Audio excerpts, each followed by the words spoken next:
నోటితో మాట్లాడే ప్రతి మాట జాగ్రత్తగా మాట్లాడండి అని దేవుడు చెప్తున్నాడు. సో, దీని ద్వారా మనము ఎన్నో అనర్థాలు కోల్పోతాము. ఎన్నో ఆశీర్వాదాలను కూడా తెచ్చుకోవచ్చు. సో, ఇప్పటి వరకు మనకు తెలియక మాట్లాడాము. కానీ పంచి తెలుసుకున్నాం కదా! పాజిటివ్‌గా మాట్లాడుకోండి. ఆశీర్వాదాన్ని మాట్లాడుకోండి. వెలుగుని మాట్లాడుకోండి. సో, స్వస్థతను మాట్లాడుకోండి. ప్రాస్పరిటీని మాట్లాడుకోండి. ధనాన్ని, ఐశ్వర్యాన్ని మాట్లాడుకోండి. డబుల్ ప్రమోషన్‌ని మాట్లాడుకోండి. రెండింతల ఆశీర్వాదాన్ని మాట్లాడుకోండి. నీ మాటలను బట్టి దేవుడు కార్యాలు చేస్తుంటా అంటాడు. సో, సామెతలు 15వ అధ్యాయము 3వ వచనంలో యెహోవా కన్నులు ప్రతి స్థలము మీద నుండును. చెడ్డవారి మీదను మంచివారిని అవి చూచుచుండును. చూసారా అండి? దేవుడి యొక్క కన్నులు ప్రతి ఒక్క మనిషి మీద ఉంటాయట. చెడ్డవారి మీద ఉంటాయట, మంచివారి మీద ఉంటాయట. అందుకే నువ్వు మాట్లాడేటప్పుడు ఎవరు వింటున్నారో వినట్లేదో కానీ దేవుడు వింటున్నాడని మాత్రం గ్రహించు. నువ్వు మాట్లాడే ప్రతి మాట దేవుడికి వినపడుతది. మనం మాట్లాడే ప్రతి మాట దేవుడికి కనపడనిది కాదు, వినపడనిది కాదు. సో, అందుకే ఆయన కన్నులు ప్రతి స్థలం మీద నుండును. మంచివారి మీద ఉంటుంది, చెడ్డవారి మీద ఉంటుంది. అవి చూస్తూ ఉంటాయి.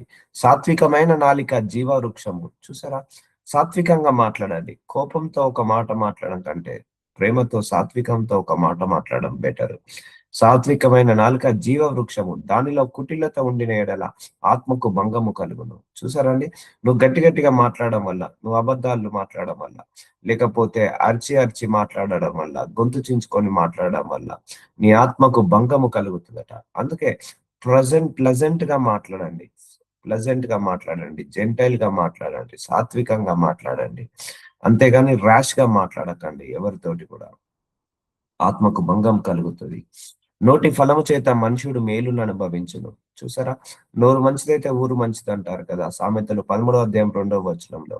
నోటి ఫలము చేత అంటే నువ్వు నోటిని మాట్లాడే మాటల చేత మేలును అనుభవించుతూ, అలాగే నీ నోటి మాటల చేత కీడును కూడా అనుభవిస్తావు. అందుకే మనం ఎవరిని బ్లేమ్ చేయొద్దండి, గుర్తుపెట్టుకోండి.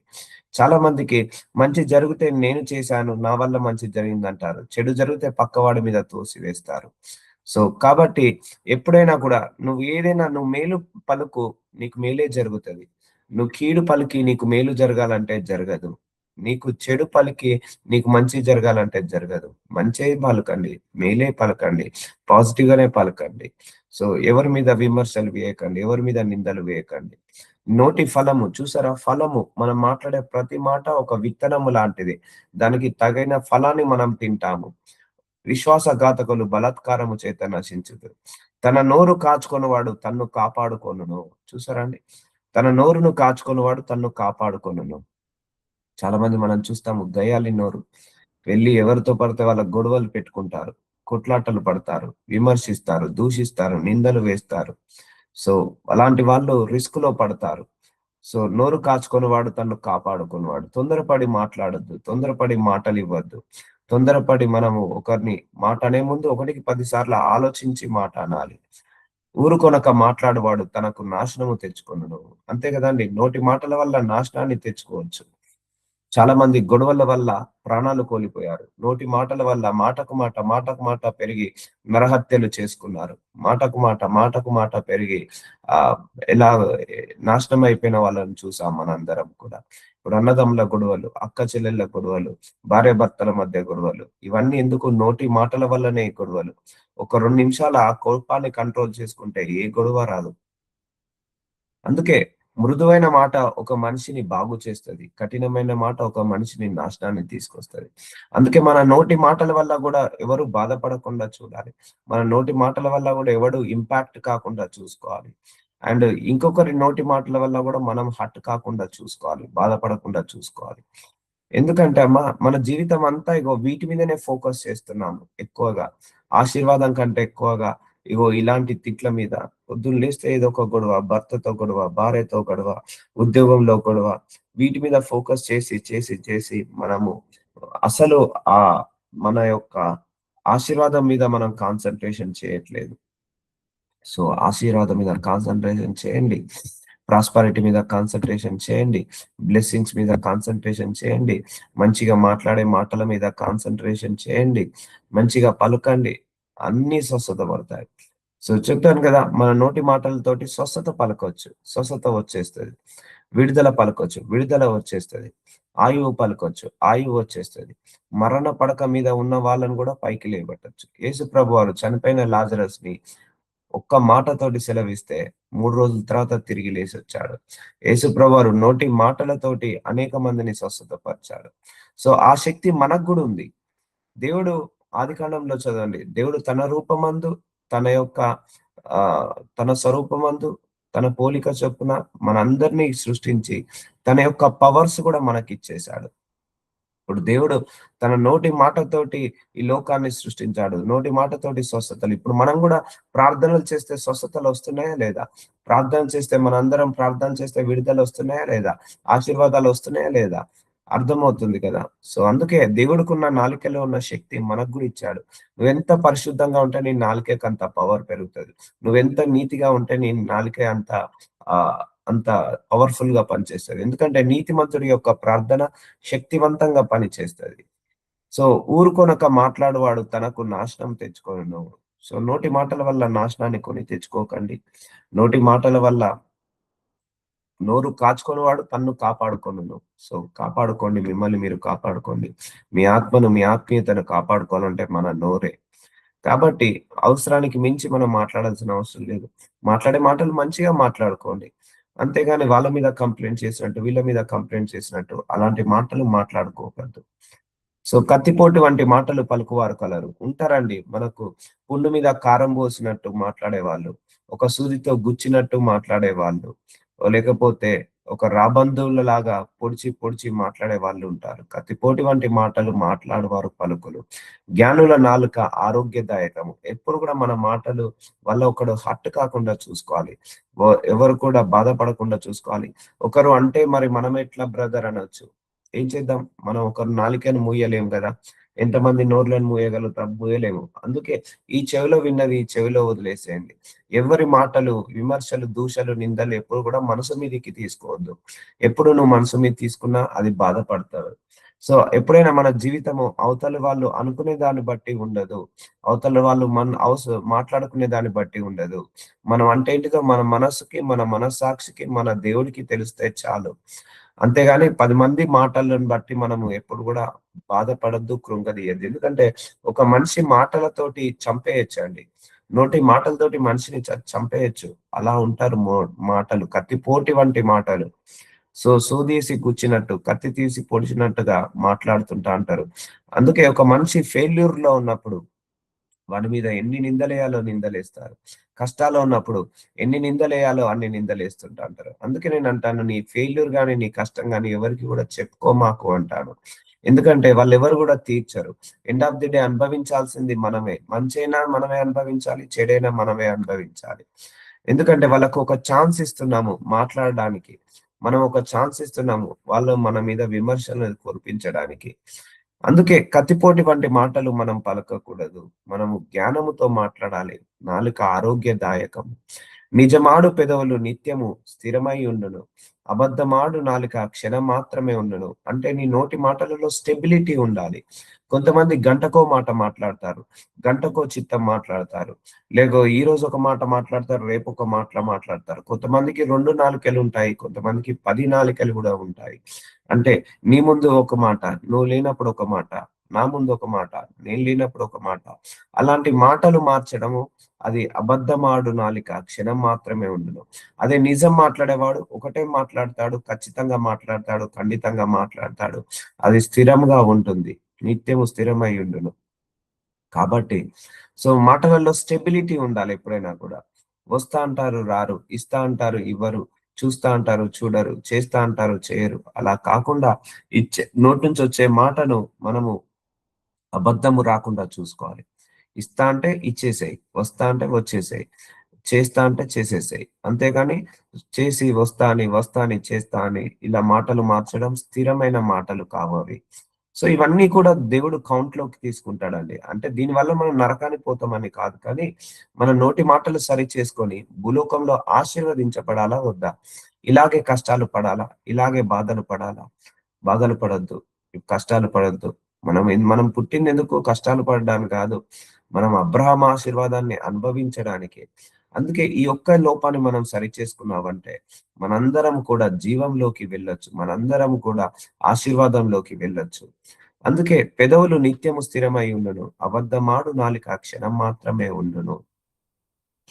కీడు కల్పించి వారి హృదయంలో మోసము కలదు, సమాధాన పరచుటకై ఆలోచన చెప్పువారు సంతోషిత భరితులగుదురు. కొంతమందికి నోటి నిండా కీడే, వాళ్ళ హృదయం ఏదైతే ఉంటుందో అదే బయటికి వస్తుంది. నీ హృదయంలో కీడుంటే నీ నోటికి కీడే వస్తుంది.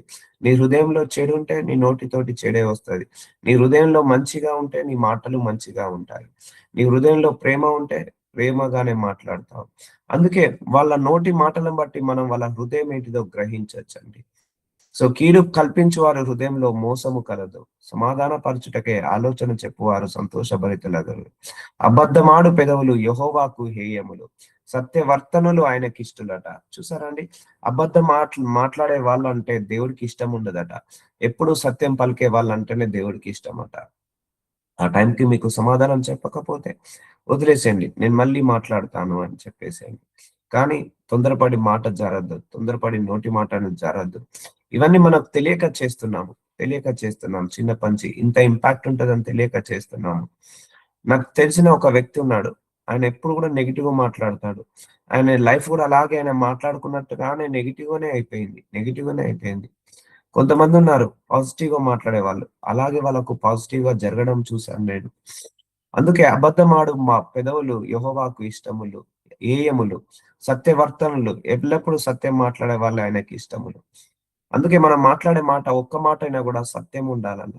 100 మాటలు మాట్లాడి అందులో అబద్ధం పెట్టడం కంటే ఒక్క మాట మాట్లాడి అందులో సత్యమైన మాట మాట్లాడమే గొప్పది. అందుకే యెహోవాకు హేయములు, సత్యవర్తనులు ఆయనకిష్టలు. మనం దేవుడికి ఇష్టలుగా ఉండాలంటే సత్యము పలకాలని కోరుకుంటున్నాడు దేవుడు. సత్యం పలికే వాళ్ళను ఇష్టంగా ఉంటాడు. సో 1 యోహాను 4వ అధ్యాయం 1వ వచనం. ప్రియులారా, అనేకులైన అబద్ధ ప్రవక్తలు లోకంలోనికి బయలు వెళ్లి ఉన్నారు. సో అబద్ధ ప్రవచనాలు కూడా చెప్పొద్దండి. అది చాలా డేంజర్. చాలా డేంజర్. చాలా మంది అబద్ధ ప్రవక్తకులు వస్తున్నారట, బయలుదేరి ఉన్నారట. గనుక ప్రతి ఆత్మను నమ్మక ఆయా ఆత్మలు దేవుని సంబంధనివో కావో పరీక్షించుడి. ఎవరి మాటలు వాడితే వాళ్ళ మాటలు నమ్మకండి. చెక్ చేయండి, దేవుడితో చెక్ చేయండి ఎప్పుడైనా కూడా. అయ్యా, ఈ ఆత్మ సరైనదా కాదా, ఈ దైవజనుడు సరైనదా కాదా, నన్ను కూడా మీరు అడగాల్సిందే. నా విషయంలో కూడా అయ్యా, ఈ ఆత్మ సరైన ఆత్మనైనా మా దగ్గరికి పంపించింది, లేకపోతే దేవుడి యొక్క ఆత్మనైనా పరీక్షించుకోవాలి. ఎప్పుడైనా పరీక్షించుకోవాలండి. ఎవరి మాటలను పడితే ఆ మాటలను నమ్మకూడదు. ఏ ఆత్మను పడితే ఆ ఆత్మను నమ్మకూడదు. ఎందుకంటే మన ఆత్మ చాలా ముఖ్యము. ఎందుకంటే హిడెన్ హిడెన్ స్ట్రాటజీస్ ఉంటాయి. డెవిల్ కి హిడెన్ స్ట్రాటజీస్ ఉంటాయి. అంటే మన కంటికి కనపడకుండా అపవాది ఎప్పుడు కూడా మన ఆత్మను క్యాప్చర్ చేయాలని చూస్తాడు. అందుకే ఎవరు పడితే అబద్ధ ప్రవక్తలు వస్తున్నారు లోకంలోకి. ఎవరు పడితే వాళ్ళ మాటలు వినకండి. ఏ వాక్యం పడితే ఆ వాక్యం కూడా వినొద్దు. చెక్ చేసుకోవాలి. బైబిల్‌లో ఉన్న వాక్యంకి సరితూగుతుందా లేదా అని చెక్ చేసుకొని అప్పుడు వాటిని వినండి. అంతేకాని చాలా మంది అబద్ధ ప్రవక్తలు నీకు జాబ్ రాకున్నా వస్తుందని, లేకపోతే నీకు ప్రాస్పరిటీ రాకున్నా వస్తుందని, ఇలాంటి అబద్ధ ప్రవక్తలు కూడా వస్తున్నారు.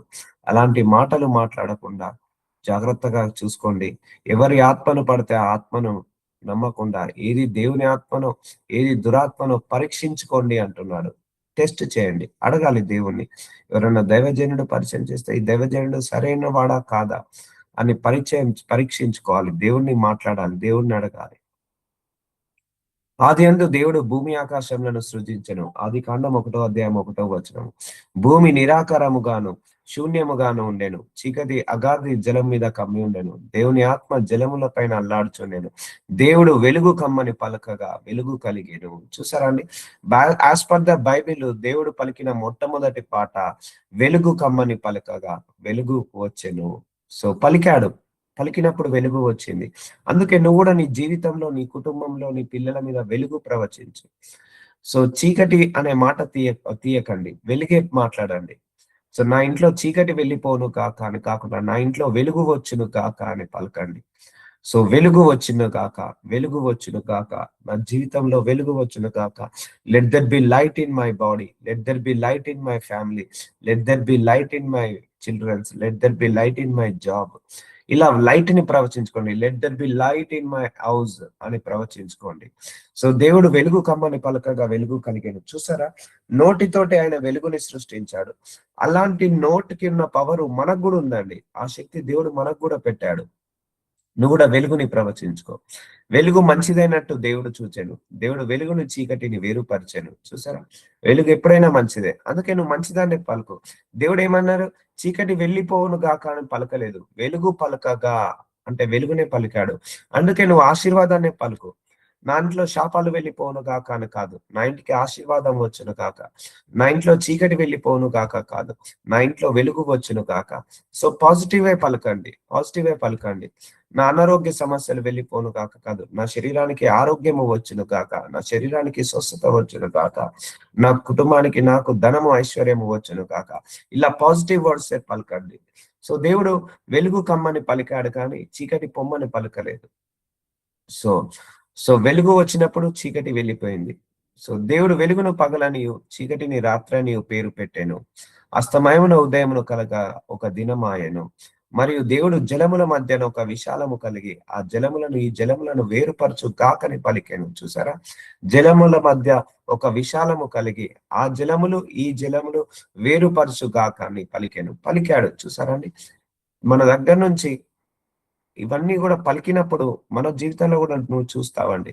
పలుకుతూ ఉండండి అమ్మా. అన్ని నేను చీకటి నుంచి వేరుపడను, నేను వెలుగుని ప్రవచించండి. ఎక్కువగా వెలుగుని ప్రవచించండి. ఆరోగ్యాన్ని ప్రవచించుకోండి, స్వస్థతను ప్రవచించుకోండి, నీతిని ప్రవచించుకోండి, పరిశుద్ధతను ప్రవచించుకోండి, డబల్ హానర్ ని ప్రవచించుకోండి. సో డబల్ పవర్ ని ప్రవచించుకోండి, రెట్టింపు ఆశీర్వాదాన్ని ప్రవచించుకోండి. నువ్వు ఎలాగైతే పలుకుతావో అలాగే నెరవేరుతుందమ్మా. ఇప్పుడు ఏ దేవుడు వెలుగు పలకమని పలకగానే ఏమైంది? వెలుగు వచ్చింది. ఇక్కడ రెండు జలముల మధ్య విశాలము కలుగును గాక అని పలికాడట. పలికినప్పుడు దేవుడు ఆ విశాలంను చేసి విశాలం కింద జలములను విశాలము మీద జలములను వేరుపరపగా ఆ ప్రకారం ఆయను. చూసారా, దేవుడు నోటితోటి ఏదైతే పలికాడో అలాగే సృష్టించబడింది. అలాగే నువ్వు కూడా ఈ సృష్టిలో నీ నోటితో ఏదైతే పలుకుతావో అలాగే నెరవేరుతుంది. ఆ పవర్ మన నోటికి ఇచ్చేశాడు, ఆ శక్తి మన నోటికి ఇచ్చేశాడు. అందుకే ఆరోగ్యాన్ని ప్రవచించండి, స్వస్థతనే ప్రవచించండి, ధనాన్ని ప్రవచించండి, ఐశ్వర్యాన్ని ప్రవచించండి, పేరునే ప్రవచించండి, ఘనతనే ప్రవచించండి, అండ్ హ్యాపీ లైఫ్ ని ప్రవచించండి, పాజిటివ్ లైఫ్ ని ప్రవచించండి, అండ్ వెల్దీ లైఫ్ ని ప్రవచించండి, ప్రాస్పరిటీ లైఫ్ ని ప్రవచించండి. విశ్వాసంతో మాట్లాడండి. ఇప్పుడు దేవుడు విశ్వాసంతో వెలుగు కమ్మని పలకగా వెలుగు అయింది. నువ్వు కూడా వెలుగు వచ్చును కనగానే వెలుగు వచ్చేస్తుంది.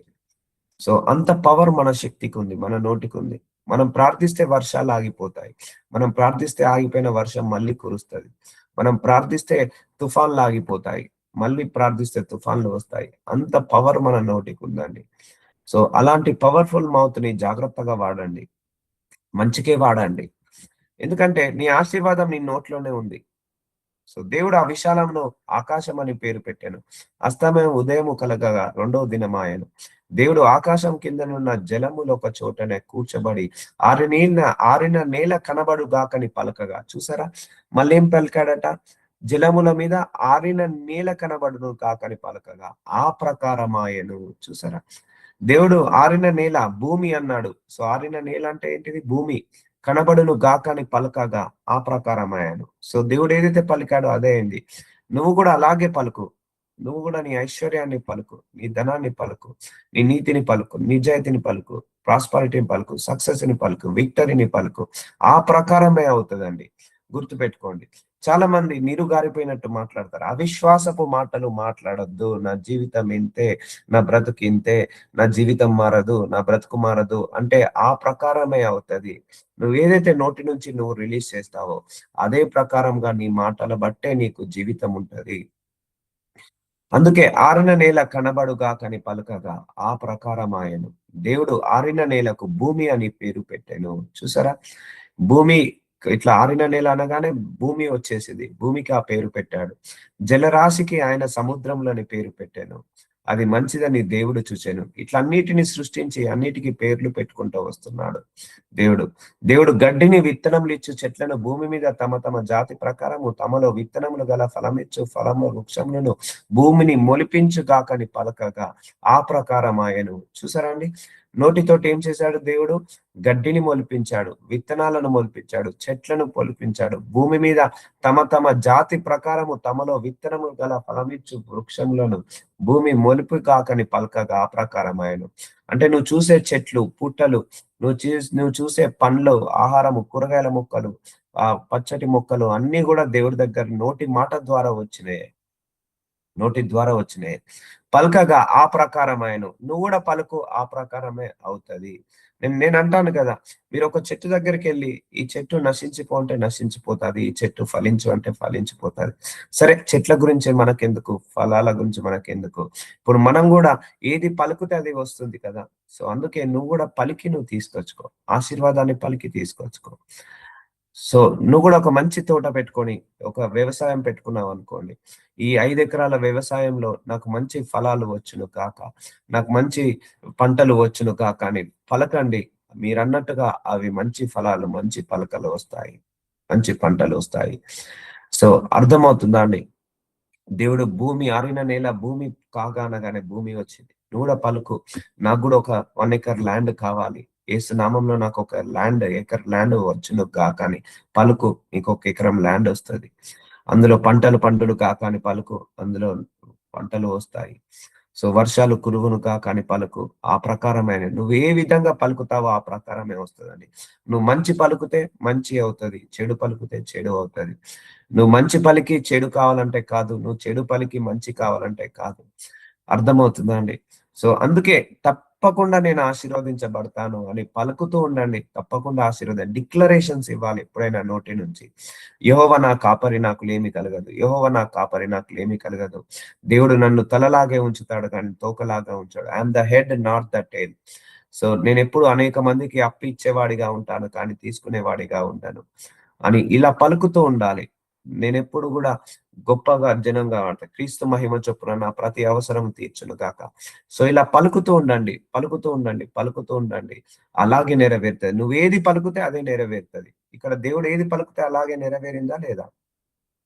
భూమిని గడ్డి తమ తమ జాతి ప్రకారం విత్తములిచ్చు చెట్లను తమ తమ జాతి ప్రకారం తమలో విత్తనము గల ఫలవృక్షములను మొల్పింపుగాక మొలిపింపగా అది మంచిదని దేవుడు చూశాను. చూసారా? దేవుడు మంచే పలికాడు, నోటి నుంచి అన్ని మంచే పలికాడు. ప్రాస్పరిటీ రావాలని పలికాడు, చెట్లు రావాలని పలికాడు, మంచి వృక్షాలు రావాలని పలికాడు, సో చేపలు రావాలని పలికాడు, జీవరాశులు జలరాశులు రావాలని పలికాడు, ఆరిన నేల రావాలని పలికాడు. పలికినప్పుడు అన్ని మంచి జరిగింది. అందుకే మంచిదని దేవుడు చూచాను. దేవుడు మంచిదాన్ని ప్రవచించాడు కాబట్టి మంచి వచ్చింది. సో ఆయన సృష్టిలో కల్తీ లేదండి, కల్తీ లేదు. కానీ అపవాది వచ్చి మొత్తం కల్తీ చేసి పడేస్తున్నాడు. సో అస్తమయం ఉదయం కలగా 3వ దినం ఆయను. దేవుడు పగటిని రాత్రిని వేరుపరిచినట్లు ఆకాశ వీక్షాల జ్యోతులను కలుగును కాకనియు. చూసారా? పగలును రాత్రి వేరుపరచడానికి ఆకాశ వీక్షాలందు జ్యోతులు ఎవరు? సూర్య చంద్రులు కలుగు గాకనియు. అవి సూచన కాలము దిన సంవత్సరము సూచించుటకై ఉండును గాకనియు. భూమి మీద వెలుగిచ్చుటకు అవి ఆకాశ విశాలమందు జ్యోతులై ఉండు గాకనియు పలికెను. చూసారా? మళ్ళీ పలికడట. ఆ ప్రకారమే ఆయను. సూర్యుడు రావాలి, చంద్రుడు రావాలి, సూర్యుడు ఉదయం రావాలి, చంద్రుడు సాయంత్రం రావాలి, ఏ కాలంలో ఎవరు రావాలి, కాలాలు, సమయాలు ఇవన్నీ కూడా నోటితో పలికాడట. ఆ ప్రకారం ఆయన. సో నువ్వు కూడా ఎప్పుడు కూడా నీ కష్టకాలాన్ని ఎప్పుడు కూడా గుర్తు చేసుకోకు. నా జీవితం బాగుంటుందని పలుకు, నా జీవితం కూడా వెలుగులో మరుస్తుందని పలుకు, నా జీవితం స్వస్థత పరుస్తుందని పలుకు, నా జీవితం నువ్వు పక్క పెట్టేసే పరిస్థితులను పక్క పెట్టేసేయండి. నీ ఊరు చిన్న ఊరే, నీకు చిన్న ఉద్యోగమే, కానీ అయినా నా జీతము డబల్ కావాలని ప్రార్థించు. 1 ఇయర్కో 2 ఇయర్కో నీ జీతము డబల్ అవుతుందండి. Trust me. సో ఎందుకు? నువ్వు నోటితో పలికావు కాబట్టే ఆ ప్రకారం అయింది. సో నీకు ఆరోగ్యం బాగాలేదు కానీ నువ్వు పలుకు, మంచిగానే పలుకు, మంచిగా నేను ఆరోగ్యం బాగుండును గాక, బాగుండును గాక, బాగుండును గాక అని 1కి 100 సార్లు అంటుండు. ఎందుకంటే నేను చెప్తున్నా కదా, చిన్నప్పటి నుంచి మన నోరు పాజిటివ్ కంటే నెగెటివ్ ఎక్కువగా మాట్లాడింది. మన నోరు మంచి కంటే ఎక్కువగా చెడు ఎక్కువగా మాట్లాడింది. మన నోరు ఆహ్, ఒకరిని పొగడం కంటే ఎక్కువగా విమర్శించడానికి ఎక్కువ మాట్లాడింది. మన నోరు సత్యం కంటే ఎక్కువగా అబద్ధం ఎక్కువగా మాట్లాడింది. అందుకే నువ్వు పలుకు, వెలుగుని పలుకు, ఆరోగ్యాన్ని పలుకు, స్వస్థతను పలుకు. ఇక్కడ ఏముంది దేవుడు ఫ్రూట్స్, వెజిటబుల్స్ నీ ఇంట్లో ఎప్పుడు కూడా సమృద్ధి ఉండాలని పలుకు. నా గృహం ఎప్పుడు కూడా సమృద్ధిగా ఉండును గాక అని రోజు రూముకెళ్ళి పలకండి. రూముకెళ్ళి పలకండి. ఈ రూమ్‌లో ఏదైనా సమృద్ధిగా ఉండాలి. ఈ కిచెన్‌లో ఏదైనా సమృద్ధిగా ఉండాలి. ఈ హాల్‌లో ఏదైనా సమృద్ధిగా ఉండాలి అని పలికినప్పుడు ఆ ప్రకారమాయెను. చూసారా? దేవుడు ఎలాగైతే పలికాడో ఆ ప్రకారమైంది. నువ్వు గూడా ఎలాగైతే పలుకుతావో ఆ ప్రకారమే అవుతది. దేవుడు ఆ 2 గొప్ప జ్యోతులను అనగా పగటిని ఏలుటకు పెద్ద జ్యోతిని అంటే ఎవరు? సూర్యుడు. రాత్రిని ఏలుటకు చిన్న జ్యోతిని అంటే ఎవరు? చంద్రుడు. నక్షత్రములను చేశాను. సో, ఈ సర్వాన్నంతా గూడా నోటితోటే చేశాడు. ఆ నోటి పవర్ మన లోపల గూడా ఉంది. అందుకే యెహోషువ ప్రార్థించినప్పుడు ఆ సూర్యుడు, చంద్రుడు 2 రోజులు ఆగిపోతారు. భూమి మీద వెలుగిచ్చుటకును, పగటిని రాత్రిని ఏలుటకు, వెలుగుని చీకటిని వేరుపరచుటకును, దేవుడు ఆకాశ విశాలమందు వాటిని ఉంచెను. అది మంచిదని దేవుడు చూచెను. చూసారా? దేవుడు పలికినయన్ని మంచే పలికాడు. వెలుగుని ప్రవచించాడు. అలాగే సూర్యుడిని, చంద్రుడిని ప్రవచించాడు. కూరగాయల మొక్కలను, చెట్లను, గడ్డిని, మొలకిచ్చు విత్తనాలను అన్నిటిని పలికాడు. మంచిదాన్నే పలికాడు. మంచిది చూశాడు దేవుడు చేసినప్పుడు. అంతా మంచిదే. కానీ మనము మొత్తం పాడు చేస్తున్నాము. సో, అందుకే నీ నోటి నుంచి మంచే పలకండి. మీ ఎస్పెషల్లీ మీ ఫ్యామిలీలో ఒకటే గుర్తుపెట్టుకోండి. నువ్వు ఉంటున్న గృహము నీకు దేవాలయం లాంటిది. ఆ గృహంలో ఎప్పుడు గూడా చెడు మాట్లాడొద్దు. గుర్తుపెట్టుకోండి. శాపపు మాటలు మాట్లాడొద్దు. నీ గృహము నీకు చాలా ఇంపార్టెంట్. నీ గృహంలో ఎప్పుడు గూడా వెలుగుని ప్రవచించుకో, సమృద్ధిని ప్రవచించుకో, ఆరోగ్యాన్ని ప్రవచించుకో. నా గృహంలో ఎప్పుడు ఆరోగ్యం ఉండును గాక. నా గృహంలో ఎప్పుడు వెలుగుండును గాక. నా గృహంలో ఎప్పుడు సమృద్ధి ఉండును గాక అని పలకండి. శాంతి, సమాధానం ఉండును గాక. అంటే అప్పుడు నీ గృహానికి శాంతి, సమాధానం, సమృద్ధి ఉంటుంది. ఆ గృహంలో నివసించిన వాళ్ళకి అదే జరుగుతది. అంతేగాక భార్యాభర్తలు ఎట్లా పడితే అట్లా శపించుకుంటారు. సో, ఆ శాపనార్థాలు ఉండొద్దు ఇంట్లో గుర్తుపెట్టుకోండి. నీ ఇంట్లో శాపనార్థపు మాటలు మాట్లాడొద్దు. నీ ఇంట్లో ఆశీర్వాదమే మాట్లాడాలి. నీ ఇంట్లో ఇగ లేమితనం అనే మాట మాట్లాడొద్దు. సమృద్ధి అనే మాటలు మాట్లాడాలి. ఎంత లేమితనం ఉన్నా నా జీవితంలో సమృద్ధి ఉండును గాక. నా గృహంలో సమృద్ధి ఉండును గాక. సమృద్ధి ఉండును గాక అనండి. మీరు పలికినట్టుగానే నీ జీవితంలో సమృద్ధి నీకు తెలియకుండానే సమృద్ధి వచ్చేస్తది. మీ జీవితంలో మెంటల్ టెన్షన్ ఉందనుకోండి. మెంటల్ టెన్షన్స్ వెళ్ళిపోను గాక అని ప్రవచించండి. ప్రశాంతత వచ్చును గాక, ప్రశాంతత వచ్చును గాక, దీర్ఘశాంతం వచ్చును గాక. అర్థమవుతుందా అండి? మీ నోట్లోనే ఉంది మొత్తం అంతా గూడా. మీ నోటి మాటలతోటే ఉందండి. సో, అస్తమయమును ఉదయమును కలగగా 4 దినమాయెను. దేవుడు జీవము కలిగి చెలించు వాటి జలములు సమృద్ధిగా పుట్టించు గాకనియు. చూసారా? జీవము కలిగి చెలించు వాటిని జలములో సమృద్ధిగా పుట్టించు గాకనియు. జలములు అంటే నీటిలో సమృద్ధిగా పుట్టించు గాకనియు. పక్షులు భూమిపైని ఆకాశ విశాలంలో ఎగురును గాకని పలికెను. చూసారా? పక్షులన్నీ ఎగురును గాక. సముద్రంలో జలములన్నీ పుట్టించును గాక. అనగానే అవి సముద్రంలో చేపలు అన్నీ వచ్చేసాయి. అండ్ భూమి మీద పక్షులు వచ్చేసాయి. అండ్ భూమి మీద నడవడానికి జంతువులు వచ్చేసాయి. ఎలా చేశాడు? ఎగురును గాక అని పలికెను. సో, పక్షులేమో ఎగురును గాక అని పలికాడట. సముద్రంలో చేపలు వచ్చును గాక అని పలికాడట. అండ్ జీవము కలిగిన వాటన్నిటిని జలముల మీద వచ్చును గాక అని పలికాడు. సో, ఆయన ఎలా పలుకుతే అలా వచ్చేసింది. నువ్వు గూడా ఎలా పలుకుతే అలా నీ జీవితం ఉంటది. సో, గుర్తుపెట్టుకోండి. Don't take it easy. So, 1కి 100 సార్లు కాదు, 1000 సార్లు నువ్వు పాజిటివ్‌గా పలుకుతూనే ఉండు. ఆ ప్రకారమే జరుగుతది. సో, మీరు కావాలంటే ట్రై చేయండి. మీ బిడ్డలిద్దరి మీద చేతులేసి, మీ పిల్లల మీద వీళ్ళు గొప్పవాళ్ళవును గాక, గొప్పవాళ్ళవును గాక, గొప్పవాళ్ళవును గాక అని ప్రవచించండి. ఒక 10 రోజుల తర్వాత, 10 సంవత్సరాల తర్వాత వాళ్ళు నిజంగానే గొప్పవాళ్ళవుతారు. దేవుడు జలములలో వాటి జాతి ప్రకారము జలములు సమృద్ధిగా పుట్టించిన మహామత్స్యములను జీవము కలిగించు చెలించు వాటన్నింటిని దాని జాతి ప్రకారము రెక్కలు గల ప్రతి పక్షిని సృజించెను. అది మంచిదని దేవుడు చూచెను. చూసారా? సెలయేర్లను, చెట్లను, పుట్టలను, ఆకాశాన్ని, సముద్రాన్ని, చెప్పలను, అలాగే భూమి మీద నడిచే జంతువులను, ప్రాకే పురుగులను, అలాగే ఆయా జాతి ప్రకారము పక్షులు ఎగరాలని అన్ని చేసినప్పుడు సృష్టి అంతా బాగానే ఉంది. ఎందుకు మంచిగా ఉంది? దేవుడు మంచినే పలికాడు కాబట్టి. మంచినే పలికాడు కాబట్టి మంచిగా ఉంది. సో అందుకే అన్ని రకాలుగా నువ్వు మంచే ప్రవచించుకో. ఈ రోజు నుంచి మంచే మాట్లాడుకో. చెడు మాట్లాడకు. చెడు మాట్లాడకు. నువ్వు 100 సార్లు మంచి మాట్లాడి ఒక్క మాట చెడు అన్నా కూడా అది చాలా ఇంపాక్ట్ ఉంటది. చాలా ఇంపాక్ట్ ఉంటది. సో నీ నోటి మాటలతోటి ఒక మనిషిని బ్రతికించొచ్చు. నోటి మాటలతోటి ఒక మనిషిని చంపొచ్చు కూడా. అంత పవర్ ఉంది. కాబట్టి మనం బ్రతుకునే కోరుదాము. మంచినే కోరుదాము. స్వస్థతనే కోరుదాము. విడుదలనే కోరుతాము. ఇక నేనైతే వాక్యం ఇచ్చానండి. మీ ఇష్టం. ఎవరెవరు ఎంతగా హోంవర్క్ చేస్తారో వాళ్ళ హోంవర్క్ ను బట్టే మీ జీవితం మారుతుంది. వాక్యం వినగానే ఎవరు కూడా ఆశీర్వదించబడరు. వాక్యం విన్న తర్వాత ఆచరణలో పెట్టాలి. ఇప్పుడు నేను కూడా చెప్పిన తర్వాత నేను ఆశీర్వదించబడతాను. నేను కూడా ఆచరణలో పెట్టాలి. నేను రూముకెళ్ళి ఈ కుటుంబం అంతా కూడా వర్ధిల్లాలి. ఈ సంఘం అంతా కూడా వర్ధిల్లాలి అని ఇలా రూముకెళ్ళి ప్రార్థిస్తాను. ప్రవచిస్తాను. ఈ చీకటి వెలుగు ఉండును గాక నా గృహం అంతా కూడా. దేవదూతలు ఉండును గాక. నా గృహంలో ఇక లేమితనం అనే మాట ఉండొద్దు. అనారోగ్య సమస్యలు అనే మాట ఉండొద్దు. నా గృహంలో సమృద్ధి ఉండాలి. సమాధానం ఉండాలి. శాంతి ఉండాలి. నా నా పిల్లలు గొప్ప జనం. సో ఇలా పలుకుతూ ఉంటాను. ఎప్పటికీ పలుకుతూనే ఉంటాను. వాటర్ తాగేటప్పుడు, లేకపోతే తినేటప్పుడు, లేకపోతే నడిచేటప్పుడు రూమ్‌కెళ్ళి ఇలా పలుకుతూ ఉంటాను. సో ఇందులో మగవారు ఎవరైనా ఉంటే ఇంటి యజమాని ఎక్కువగా ప్రార్థనలు చేయండి. ఇంటి యజమానులు ఎక్కువగా చేయండి ప్రార్థన. ఇంటి యజమాని యొక్క ప్రార్థన చాలా శక్తివంతమైనది. చాలా మంది ఆడవాళ్ళు ఎక్కువగా చేస్తారు. పర్లేదు. దేవుడికి ఆడ మగ అని తేడా లేదు. కానీ ఇంటి యజమానుడు ఎక్కువగా చేస్తే ప్రార్థన ఇల్లంతా కూడా వెలుగుమయంగా ఉంటుంది.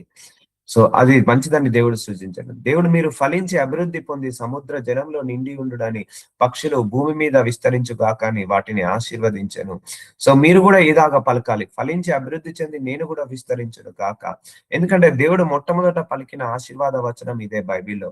ఫలించి అభివృద్ధి చెంది విస్తరించుడి. వాటిని ఆశీర్వదించాడు. సో అలాగే ఆశీర్వదించబడ్డాయి. ఎన్ని పక్షులున్నాయండి లోకంలో. ఎన్ని చేపలున్నాయండి. ఎన్ని జంతువులున్నాయండి. ఎన్ని చెట్లున్నాయండి. ఎన్ని ఫ్రూట్స్ ఉన్నాయండి. ఎన్ని వెజిటబుల్స్ ఉన్నాయండి. ఎన్ని ఫ్లవర్స్ ఉన్నాయండి. అవి మన మనిషికైతే అసాధ్యం అండి. ఇంత పెద్ద సృష్టిని మీరు చూడండి. ఎంత గొప్పగా దేవుడు సృష్టించాడో. నోటి మాటతోటి గొప్పగా సృష్టించాడు.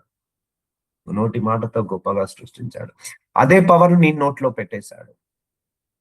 అస్తమయము ఉదయము కలగగా 5వ దినమాయెను. దేవుడు వాటి జాతి ప్రకారము జీవం గలగ వాటిని అనగా వాటి జాతి ప్రకారము పశువులను, పురుగులను, అడవి జంతువులను భూమి పుట్టించుగాకని పలకగా ఆ ప్రకారమాయెను. చూసారా? భూమిలో నుంచి జీవములు వచ్చును కాక, పురుగులు వచ్చును కాక, జంతువులు వచ్చును కాక అని అనగానే పలకగానే ఆ ప్రకారమాయెను. ఈ మాట మర్చిపోకండి. పలికెను ఆ ప్రకారమాయెను. నువ్వు కూడా పలుకు ఆ ప్రకారం అవుతది. నువ్వు మంచి పలుకు మంచిగానే జరుగుతది. చెడు పలుకు చెడుగానే జరుగుతది. నువ్వు కీడు పలుకు కీడే జరుగుతది. మేలు పలుకు మేలే జరుగుతది.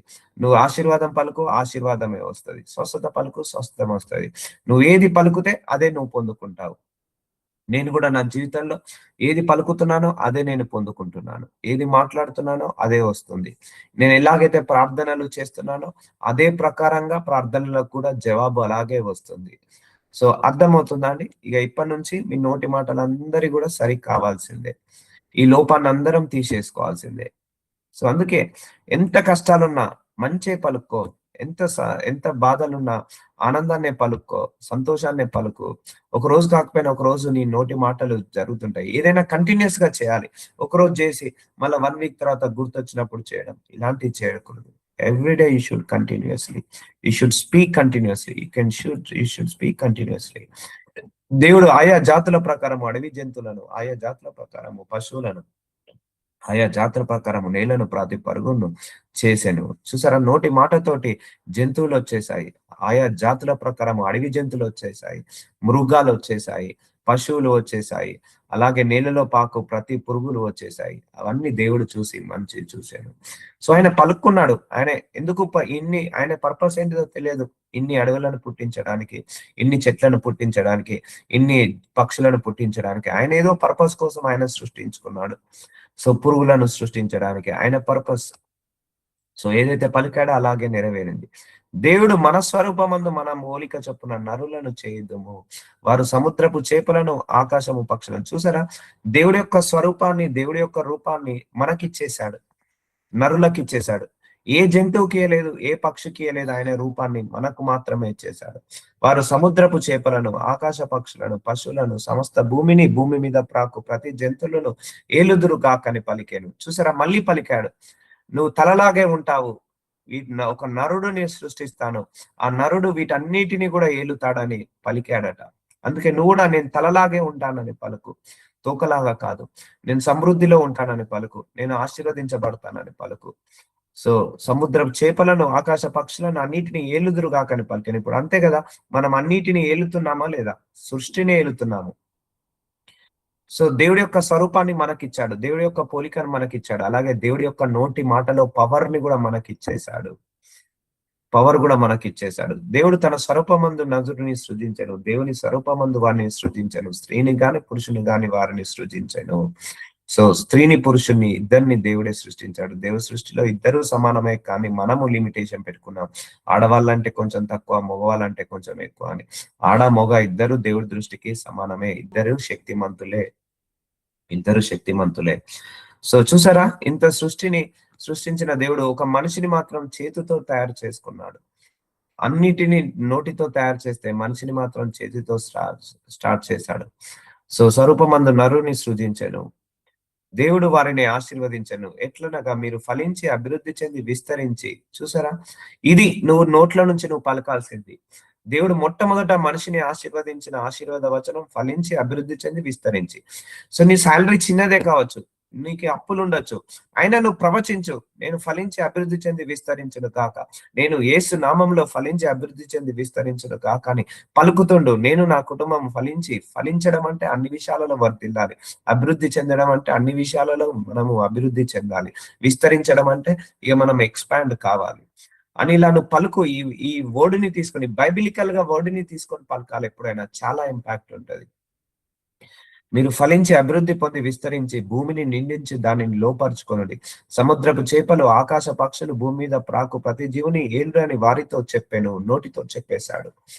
సో చూసారా అండి, నోటితో ఇంత పెద్ద సృష్టిని సృష్టించిన దేవుడు ఇంత ఇంత పవర్ మన నోటికి కూడా ఇచ్చేశాడు. సో పలికాడు, ఆ ప్రకారం అయింది. దేవుడు మంచే పలికాడు, మంచే జరిగింది. నువ్వు కూడా మంచే పలుకు, నీకు మంచే జరుగుతుంది.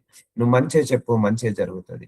సో ప్రవచించుకోండి, టైం వేస్ట్ చేయకండి. వేస్ట్ గంటలు గంటలు ఫోన్లలో ముచ్చట పెట్టడం వేస్ట్. అవి మీరు పెట్టుకోండి, కానీ ఒక అర్ధ గంట, గంట రోజు నీ ఇల్లంతా తిరుక్కుంటూ నువ్వు ఆశీర్వాదాన్ని పలుకు. నీ ఇల్లంతా తిరుక్కుంటున్నా, ఇల్లంతా సమృద్ధిగా ఉండాలి, ధనముతో ఐశ్వర్యంతో నిండాలి, నా ఇల్లంతా గ్రాసరీస్ తో నిండుకోవాలి, నేను ఫలించి అభివృద్ధి చెంది విస్తరించాలి అని అనండి. అంతేగాని ఇంట్లో నువ్వు శపించిపో, నువ్వు నాశనం అయిపో, ఇలాంటి మాటలు ఇంట్లో మాట్లాడకండి.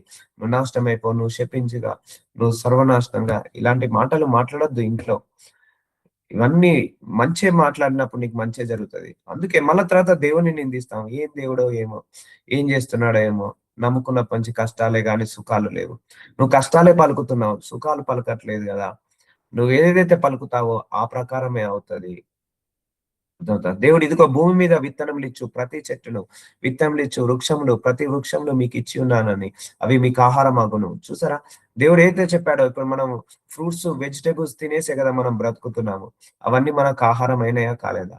అవి ఆహారం అయ్యాయి. అలాగే మనకు జరిగింది. భూమి మీద ఉండు జంతువులన్నిటికీ, ఆకాశ పక్షులన్నిటికీ, భూమి మీద ప్రాకు సమస్త జీవులకు, పచ్చని చెట్లని ఆహారం అగునని పలికాను. చూసారా, మళ్ళీ పలికాడు. అన్ని జంతువులకు కూడా ఏమయ్యాయి, ఈ పచ్చని చెట్లన్నీ కూడా ఆహారం అవునని పలకగా ఆ ప్రకారమయ్యాను. చూసారా, చెట్లు ఎందుకు సృష్టించాడో ఒక పర్పస్, జంతువులను ఎందుకు సృష్టించాడో ఒక పర్పస్, చెట్లను, పుట్టలను, సెలేర్లను ఎందుకు పుట్టించాడో ఒక పర్పస్, సూర్యుడిని, చంద్రుని ఎందుకు పుట్టించాడో ఒక పర్పస్, భూమిని ఎందుకు పుట్టించాడో, ఆకాశాన్ని ఎందుకు పుట్టించాడో ఒక పర్పస్, అలాగే నిన్ను కూడా ఎందుకు పుట్టించాడో ఒక పర్పస్ కోసమే దేవుడు నిన్ను నన్ను కూడా పుట్టించాడు. ఆ ప్రకారం ఆయన దేవుడు తాను చేసిన యావత్తును చూసినప్పుడు అది చాలా మంచిదిగా ఉండెను. ఆయన నోటితోటి మంచే పలికాడు, మంచే వచ్చింది. అస్తయము ఉదయము కలగగా 6వ దినమాయను. సో చూసారా, అయిపోయిందండి. ఇలా మన దేవుడు మన నోటి మాటతోటి, ఆయన నోటి మాటతోటి సృష్టిని సృష్టించి, ఆ నోటి మాటలో శక్తిని మన లోపల పెట్టి, ఆ సృష్టి యావత్తుని మన మీద అధికారాన్ని పెట్టాడు, అధికారిగా మన అందరినీ పెట్టాడు. సో అర్థమవుతుంది కదా. ఇక ఇప్పుడు మీరే పలుక్కోండి. ఇక మీ ఇష్టము. మీరెంతగా ప్రవచించుకుంటే అంతగా అభివృద్ధిలోకి వెళ్తారు. ఎంతగా మీరు ప్రాస్పరిటీ పలుకుతే అంతగా మీరు వెళ్తారు. అందుకే నా నోటి మాట ఒకదానికే వాడండి. పాజిటివ్ గా మాట్లాడడానికే మాట్లాడండి. కానీ నెగిటివ్ గా మాట్లాడడానికి పలకకండి. చూసారా, this is the best example from the Bible. ఇంకా మంచి మంచి వచనాలు తీశాను. నోటి మాటల వల్ల ఇంకెవరెవరు ఎలా ఇంపాక్ట్ అయ్యారో. సో నజరుడైన యేసయ్య మీ నోటి మాటలతోటి ఎలా లోకాన్ని సృష్టించారో అవన్నీ కూడా కళ్ళగట్టినట్టు చూపించారు. మీరు ఎలాగైతే పలికారో ఆ ప్రకారం ఆయను, అలాగే మేము కూడా ఏది పలికిన ఆ ప్రకారం ఆయను కాక ఒక ప్రవక్తగా ఈ God with us global ministry మీద, ఈ బిడ్డలందరి మీద, వాళ్ళ కుటుంబాల మీద, మా కుటుంబాలందరి మీద నేను సంతోషాన్ని ప్రవచిస్తున్నాను, ఆరోగ్యాన్ని ప్రవచిస్తున్నాను, వెలుగుని ప్రవచిస్తున్నాను, ధనాన్ని, ఐశ్వర్యాన్ని, పేరుని, ఘనతను, సమృద్ధిని, సమాధానాన్ని ప్రవచిస్తున్నాను, శక్తిని ప్రవచిస్తున్నాను, సంతోషాన్ని, ఆనందాన్ని, ప్రాస్పరిటీని ప్రవచిస్తున్నాను. ఈ ప్రవక్త పలుకుతున్న ప్రవచన మాట ప్రకారముగే అవునుగా కానీ ప్రవచిస్తూ ప్రార్థిస్తున్నాను తండ్రి. ఆమేన్.